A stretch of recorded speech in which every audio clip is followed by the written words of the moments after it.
இங்க ரோட்ல நின்னு என்னடி செய்யா? பிச்சை எடுத்துட்டு நிக்கேன். கையில பாத்திரத்தை காணல, பாத்திரம் இல்லாமலே பிச்சை எடுக்க பழகிக்கிட்டியோ? எனக்கு உம்ம குடும்பத்துல உள்ளவிய போல பிச்சை எடுக்க தானே தொழிலு. ஆரம் வை. என் குடும்பத்துல உள்ளவிய பிச்சை எடுத்தாவணி உனக்கு எப்படி தெரியும்? ஓஹோ, அப்ப அது உண்மைதானோ? நான் சும்மா குருட்டாம் போக்காதான் பொதுவா தான் சொன்னேன். அது உண்மையாதானே இருந்திருக்கு. அதை விடுடி. இப்ப உனக்கு என்ன பிரச்சனை? ஓஹோ, என் பிரச்சனையை சொன்னதை நீர் தீர்த்து வச்சிருவீரோ? என்னங்க, நம்ம ஊர் பக்கத்துல ஒரு புது வீடு கட்டிட்டு இருக்காங்களே, அதே மாதிரி ஒரு வீடு நமக்கும் கட்டணும் பாத்துக்கிடுங்க. அதுக்கு முன்னாடி நம்ம வீட்டு கூரையில இருக்க ஓட்டையெல்லாம் அடைக்கணும் பாத்துக்க. அதெல்லாம் புறவு பாத்துக்கலாம். முதல்ல எனக்கு ஒரு பெரிய வீடு வேணும். சரிடி, நாளைக்கே கட்ட ஆரம்பிக்கலாம். யோய், நிஜமாவா சொல்லுறீரு? எனக்கு சந்தோஷம் தாங்க முடியல. ஆமாட்டி, முதல்ல கனவுல நம்ம பேஸ்மெண்ட் போடுவோம். அதுக்கப்புறம் கல்லெல்லாம் வச்சு அடிக்கடிக்கு நல்ல பெரிய வீடா கட்டிடலாம். என்ன இவரை நம்பி கேட்டதே தப்பா போச்சு. ஒரு மண்ணும் செஞ்சு தர மாட்டாரு. மண்ணை எதுக்கிட்டு செஞ்சு தரணும்? நீ கீழே குனிஞ்சு பார்த்தாலே தர ஃபுல்லா மண்ணு தானே. நீர் ரொம்ப தாளிக்காதீரு, நீ பாட்டம். ஏட்டி எலும்பி, எட்டாத பழத்துக்கு கொட்டாவே விடாதட்டி. முதல்ல இந்த கூரை வீட்டுல இருக்க ஓலையே வச்சு அடைச்சுக்கிடுவோம். அதுக்கப்புறம் பாப்போம் வீடு பெருசா கட்டியது. என்ன இவரு எங்க போனாரு? காலையிலேயே ஆளை காணவே இல்லையே. எப்ப என்ன வந்துட்டாரு? உம்மளதான் ஒய்த்தி ஆடுனே. உமக்கு 100 வயசு, சாவே மாட்டீரு. ஏட்டி, அத சந்தோஷமா சொல்றியா இல்லன்னா சாவே மாட்டாருன்னா சோகத்துல சொல்றியா? யோய், நான் அதை சந்தோஷமா தான் போய் சொல்லிட்டு இருக்கேன். சுமங்கலி பூஜையில நான் பண்ணிக்கிட்டு இருக்கேன். நானா போய் நீர் செத்து போக மாட்டேறான்னு நான் நினைப்பேன். உம்ம மேல நான் எவ்வளவு லவ் வச்சிருக்கேன் தெரியுமா? அது உமக்கு தெரியவே மாட்டேங்கு. யானி தெரியும்லப்பா. சே, அளவுக்கு மீறின அன்பு வச்சுக்கிட்டு நான் கிடந்து தவிப்பு. உம்ம மேல அன்பு வச்சதுனால தானே நான் உங்ககிட்ட ஏதாவது வாங்கியே கேட்கேன். இதுல இருந்தே நல்லா தெரிவிட்டி. நீ இப்ப ஏதோ ஒரு பிளான போட்டிருக்க. நீ என்ன விஷயத்த சொல்லு. ஏங்க, எனக்கு ஒரு புது பட்டு சேலை வாங்கிதாங்க. வீட்டு பீரோல ஏற்கனவே நிறைய பட்டு சேலையா அடிக்க வச்சிருக்கா. அதுல சொத்தோல எனக்கு துணி வைக்கிறதுக்கு இடம் தான்னா அது கூட தர மாட்டேங்கா. பீரோ முழுசும் நிறைச்சு பட்டு சேலையாதாம்மா அடிக்க வச்சிருக்கா. உனக்கா என்னும் பட்டு சேலை வேணும்? என்னங்க, அது ஃபுல்லாவுமே பழைய சேலையா ஆயிப்போச்சு. இப்ப பக்கத்து வீட்டுல உள்ள ஒரு அக்கா பட்டு சேலை எடுத்திருக்காவங்க. எனக்கும் புது பட்டு சேலை வாங்கிதாங்க. சரி, உனக்கு என்ன கலர் சேலை வேணும்? கலரை பத்தி எல்லாம் ஒரு பிரச்சனையும் இல்லைங்க. ஆனா அந்த அக்கா போட்டது மாதிரியே அதே டிசைன்ல எனக்கு சேலை வேணும். ஏட்டி, வீட்டுல பீரோ நிறைய அடுக்கி வச்சிருக்க அந்த சேலையை கட்டுறதுக்கே உனக்கு நேரம் இல்ல. இதுல பக்கத்து வீட்டுல அந்த அக்கா கட்டுற சேலைக்கு ஆசையா? அதுல என்ன போய் தப்பு இருக்கு?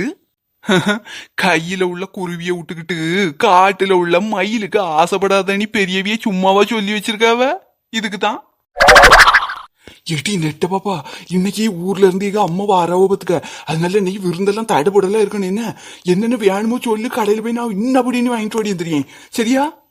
ஓஹோ, உங்க அம்மா ஊர்ல இருந்து வந்தா மட்டும் விருந்து அது இதுன்னு தடபடலா இருக்கணும் போலுக்கு. என்னதுலாம் வேணும்னு சொல்லி கடையில போய் ஓடி வாங்கிட்டு ஓடி வந்துடுறேன்னு சொல்றீர. எங்க வீட்டுல எங்க அம்மா போன வாரம் வந்தாவல, அப்ப என்னது போய் வாங்கி கொண்டு தந்தீரு. அப்ப நான் கேட்டதுக்கு சொல்லிட்டேரு, கையில இருந்து நேரம் பைசா இல்ல, மாச கடைசி. இப்ப பைசா இல்லாத நேரத்துல நான் என்ன தட்டி விருந்துக்கு வாங்கி போட அப்படி இப்படி நல்ல வாய் காட்டினீர. இப்ப மட்டும் பைசா உமக்கு எங்க இருந்து வருவு? உங்க அம்மைக்கு நான் மட்டும் வாங்கி போடுறதுக்கு பைசா வச்சிருக்கீரோ?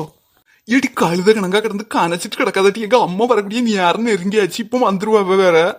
என்ன போய் உங்க அம்மா வந்துருவான்னு சொல்லி என்ன பூச்சாண்டி காட்டிட்டு இருக்கீரோ? உங்க அம்மா வந்தா எனக்கு என்ன? நான் என்ன அப்படி பயந்துருமே நாங்க நடுங்கிருவோமோ? எம்மா, நீ எப்படிமா இவ்வளவு சீக்கிரமா வந்தா? என்னது அம்மையா? ஒருவேளை கிளவி வந்துட்டோ? திரும்பி பாப்போம். ஐ, நீங்க எப்போ வந்திய? உங்களை பத்தி தான் உங்க மோனிட்ட இருந்து பேசிட்டு இருந்தேன். உங்க அம்மா வீட்டுக்கு அரைக்கடல ஆடு மாடு கோழி வந்தது போனது எல்லாம் வாங்கிட்டு ஓடியாங்க அப்படின்னு சொல்லிக்கிட்டு இருந்தேன். அது மட்டுமா, அவைய அங்க பாவம் போல பஸ் ஸ்டாண்ட்ல இறங்கி நின்று முழின்னு முழிச்சிட்டே நிப்பாவ. அங்க போய் படாருன்னு போய் கூட்டிட்டு சடாருன்னு வீடு வந்து சேருங்கன்னு சொல்லிட்டு இருந்தேன். இந்த மனசு கல்லு கணக்கா இதே நின்றுட்டு இருக்காவோ பாத்துக்கிடுங்க. அத்தே, என்ன மாதிரி பல்ட்டி அடிக்கா? எங்க அம்மைக்கு ஒண்ணும் திங்கிறதுக்கு வாங்கி போட மாட்டேன், சமைச்சு தர மாட்டேன், வாங்கிட்டு வராதீரு, பைசா இல்லைன்னு சொன்னீரு. இப்ப உங்க அம்மைக்கு வாங்க போறேன்னு சொல்லி என்ன மாதிரி சண்டை போட்டுட்டு இருந்தா எங்க அம்மா வரக்கூடாதுன்னு எல்லாம் சொல்லி எங்க அம்மா வந்ததோட ஆளு எப்படி நடிக்கிறதுக்கு ஆரம்பிச்சுட்டான்னு நல்லவா போல. அதுதான் சும்மா சொன்னாவ, தாளம் தட்ட தெரிஞ்சவியதான் மேடையில நின்னு பாட முடியும். நீ அப்படியா மர்மூல? எனக்கு தான் உன்னை பத்தி நல்லா தெரியுமே. நீ நினைச்சிருப்பா, நீ நல்லா நினைச்சிருப்பான்னு எனக்கு நல்லாவே தெரியும்.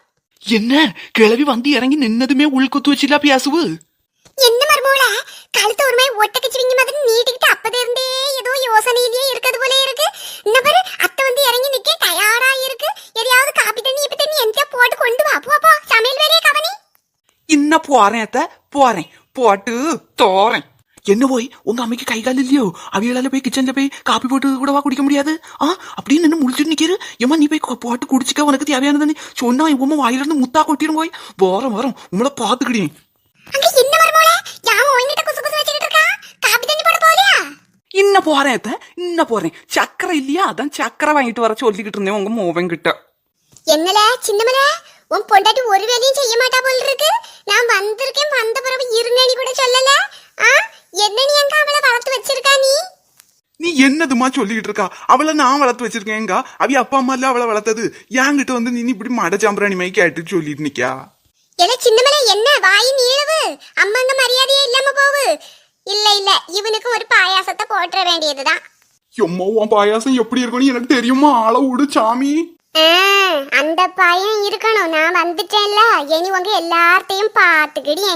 இனிதான் ஆட்டமே ஆரம்பம். என்னங்க என் சாரி எப்படி இருக்கு? நான் எப்படி இருக்கேன் சொல்லுங்க. எங்கேயாவது வெளியே போயிட்டு வருவாங்க. சேலையில சூப்பரா இருக்காட்டி. சேலை கட்டும் பெண்ணுக்கு ஒரு வாசம் உண்டு, ஆனா உனக்கு நாத்தம் தான் உண்டு. குளிச்சுட்டு இந்த சேலையை முதல்ல கட்டினியாட்டி. பீட பாண்ட. அப்படி சொல்லல. இப்பதான் நீ மோவேன் குளிச்சுக்கிட்டு அந்த சேலையில எடுத்து கட்டணும். ஆனா இங்க குளிச்சதும் கிடையாது, ஒண்ணும் கிடையாது. அப்படியே எடுத்து சேலையை சுத்திட்டு வந்து நின்றணும். ஆமா, இப்ப கோமரிக்கு எங்க போகணுமா? தெரியலமா, அவ இப்படிதான் எப்ப பார்த்தாலும் மெண்டல் மாதிரி எதையாவது ஒண்ணு பண்ணி வச்சுட்டு நிப்பா. நீ எதையும் கண்டுக்கிடாத என்ன? ஓஹோ, நான் மெண்டலா? உமா அம்மா போகட்டும், ஊருக்கு போகட்டும். அதுக்கப்புறம் உம்மல என்ன பண்ணணுமோ அப்படி பண்ணி திருத்தி வழிக்கு கொண்டு வரேன். எம்மா, என் உனக்கு தலையில அப்ப பைத்தியக்காரி எல்லாம் பிடிச்சு கட்டி வச்சிருக்காவ. எம்மா கொஞ்சம் சும்மா இருமா. அவ எப்பயாவது இப்படிதான் விளையாட்டுத்தனமா எதையாவது ஒண்ணு பண்ணுவா. நீ அதை பெருசுபடுத்திட்டு நிக்காத போ. நல்ல பொண்டாட்டி பக்கம் சாயதுக்கு படிச்சுக்கிட்டாலே. முதல்ல அம்மா, அதுக்கு பிறகுதான் யாரா இருந்தாலும் பாத்துக்க. உனக்கு கஷ்டப்பட்டு வளர்த்தவா இந்த தாய். எவோ அப்ப நான் உமக்கு முக்கியம் இல்லையோ? ஐயோ, இவ 2 பேத்துக்கு நடுவுலயும் மாட்டிக்கிட்டு நான் தான் கடைசியில முழிச்சுக்கிட்டு நிக்கேன். ஒருளுக்கு ஒரு பக்கம் இடினா மத்த இடத்துக்கு 2 பக்கமும். ச்சே. இந்த கதை உங்களுக்கு பிடிச்சிருந்தா ஹைப்பை வந்து கிளிக் பண்ணுங்க. அப்பதான் நிறைய பேருக்கு போய் சேரும். அது மட்டும் இல்ல, இந்த கதையை வரிசையா பார்க்கணும் அப்படின்னு நினைச்சீங்கன்னா நம்ம ஸ்டடி பெஸ்ட் சேனல்ல போயிட்டு சேனல் உள்ள பிளே லிஸ்ட் இருக்கும் இல்லையா, அதுல முதர்ந்தே உள்ள கதை எல்லாமே இருக்கு. வரிசையா நீங்க பார்த்து என்ஜாய் பண்ணலாம். உங்களால எவ்வளவு லைக் போட முடியுமோ அந்த கதை பிடிச்சிருந்தா லைக்கா போட்டு விடுங்க. மலை சாரல் மாதிரி இங்க வந்து சாடத்து லைக் பூரா மாறி அப்படியே சப்ஸ்கிரைப் பண்ணி வச்சுக்கிடுங்க. நாளைக்கு பார்க்கலாம் மக்களே.